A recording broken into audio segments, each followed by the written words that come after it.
हमने कुछ देर पहले टैक्स अमूर से मुतालिक काफ़ी बात की, कुछ और सवालात हैं जो अब हिमायतुल्लाह साहब के सामने रखेंगे, लेकिन इस वक्त एक बहस ये जारी है कि हुकूमत अपनी नाकामियों को तस्लीम भी कर रही है। जो इक्तिसादी सर्वे से पहले अदाद-ओ-शुमार आए, लेकिन साथ साथ मवाजना करके ये बताने की कोशिश भी कर रही है कि इन हालात में भी हमने बहुत से ममालिक से बहुत ही ज़्यादा बेहतर परफॉर्म किया है। खुर्रम शहजाद साहब काफ़ी तफसीली बात करके गए, शहजाद साहब ने भी उनके सामने सवाल रखे, तो वो बहस ग्रोथ रेट, करेंसी डिवैल्यूएशन या करेंसी का इस्तेहकाम और पाकिस्तान की एक्सपोर्ट्स की हालत से ही शुरू हुई थी बहस। आपकी अभी तक जो इकोनॉमिक सर्वे आया और फिर बजट से जो तवक्कुआत मौजूद हैं, उस पर इस वक्त इब्तदाई राय क्या है, फिर हम बात को आगे बढ़ाएंगे। देखिए जिन्हें जो बात करती है ना हुकूमत के हमारी कारकर्दगी दीगर ममालिक से बेहतर रही, अगर इसको इस पैराए में देखें कि पाकिस्तान में शॉर्टेज नहीं हुई, तेल की के लिए पेट्रोल पंप्स पर लाइनें नहीं लगी हुई थी, तो बात समझ में आती है। मगर बहरहाल बिजली की लोड शेडिंग हमें नज़र आई। पाकिस्तान में पेट्रोल और डीजल की कीमतें दीगर ममालिक से ज़्यादा बढ़ी हैं। भारत में इसके मुकाबले में तकरीबन ना बढ़ने के बराबर है। बांग्लादेश में भी बहुत कम बढ़ी हैं। दीगर ममालिक के मुकाबले में पाकिस्तान ने बहुत ज़्यादा कीमतें बढ़ाई। क्योंकि सिर्फ ये नहीं है कि पाकिस्तान ने कीमतें पास ऑन की, पाकिस्तान ने अपना टैक्स शॉर्टफॉल पूरा करने के लिए पेट्रोलियम डेवलपमेंट लेवी में भी बेपनाह इजाफा किया।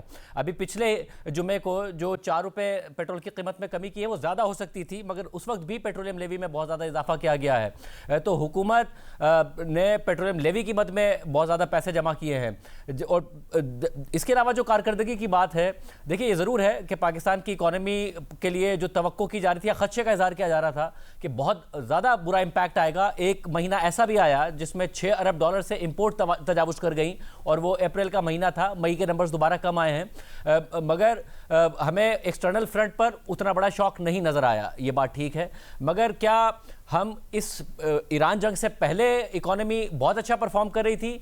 तो ऐसा नहीं है। इकॉनमी स्टेबलाइजेशन के तसलसल में ही थी। पिछले बजट से पहले भी कहा गया था कि अब हम स्टेबलाइजेशन अचीव कर चुके हैं, अब हम जाएंगे तरक्की की तरफ। और फिर इस बजट के लिए भी कहा जा रहा है आज इकोनॉमिक सर्वे के वक्त कि जी हमारा जो सफ़र है स्टेबलाइजेशन से ग्रोथ का वो जारी है। नहीं, हमारा स्टेबलाइजेशन ही का सफ़र जारी है, ग्रोथ का सफ़र जारी नहीं है।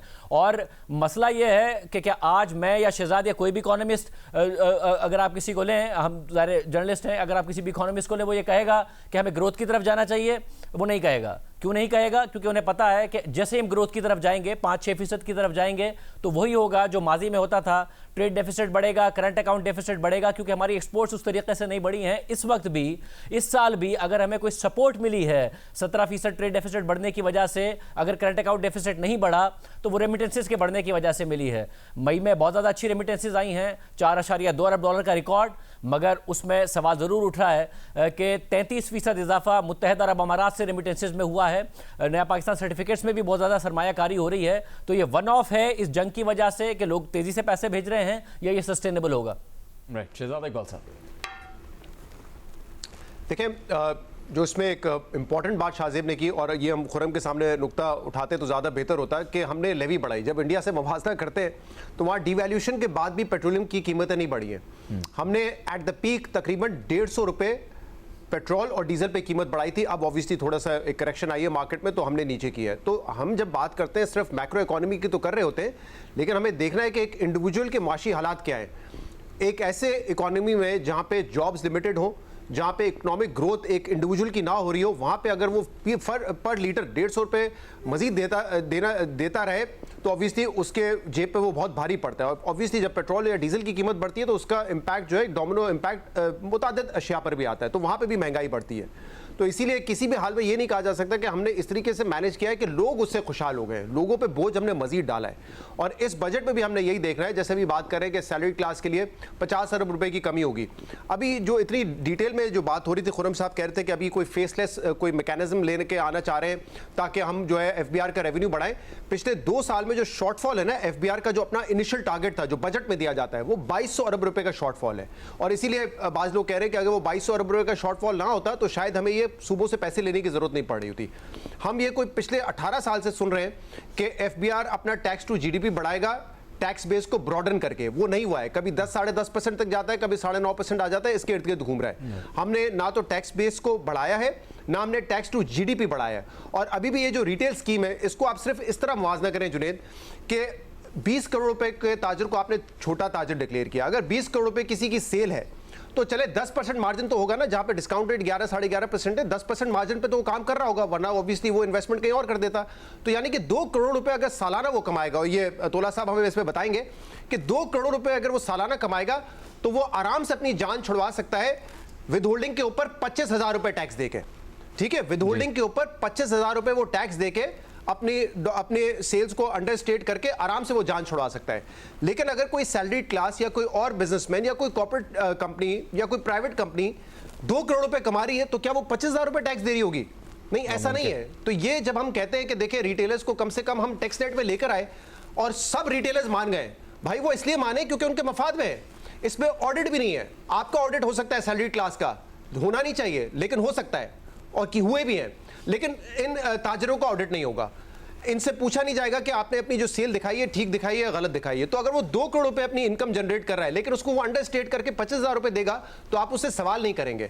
तो यानी कि आप ये कह रहे हैं कि जो टारगेट बताया गया रिटेल सेक्टर से, हम 50 अरब रुपए इकट्ठा करेंगे, और ये कहते हैं 35 लाख दुकानें। अगर 50 अरब को आप 35 लाख दुकानों पर डिवाइड करें तो यानी कि फी दुकान आप 14,500 रुपए टैक्स इकट्ठा कर रहे हैं।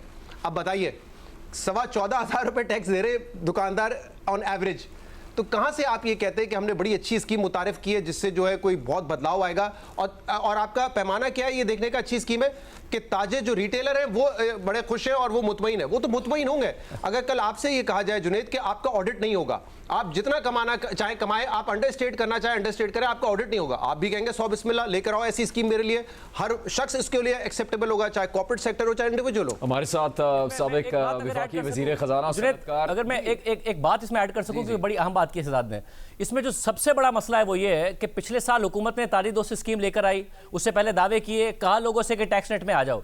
अब जो पिछले साल ताजिर टैक्स नेट में आ गया, इस स्कीम से अगर उसने फायदा उठाना है तो उसके लिए शर्त यह है कि जो उसने पिछले साल टैक्स जमा कराया था वो उससे कम नहीं करा सकता। यानी जो नया है वो अपनी सेल्स को अंडर स्टेट करे और कम टैक्स जमा कराए, टैक्स चोरी भी कर ले। जो पुराना है, जिसने पिछली दफा हुकूमत पर भरोसा करके लिए उनकी अपना टैक्स फाइलर बना या फिर टैक्स रजिस्टर कराया, उसके लिए अब एक डिसइंसेंटिव है।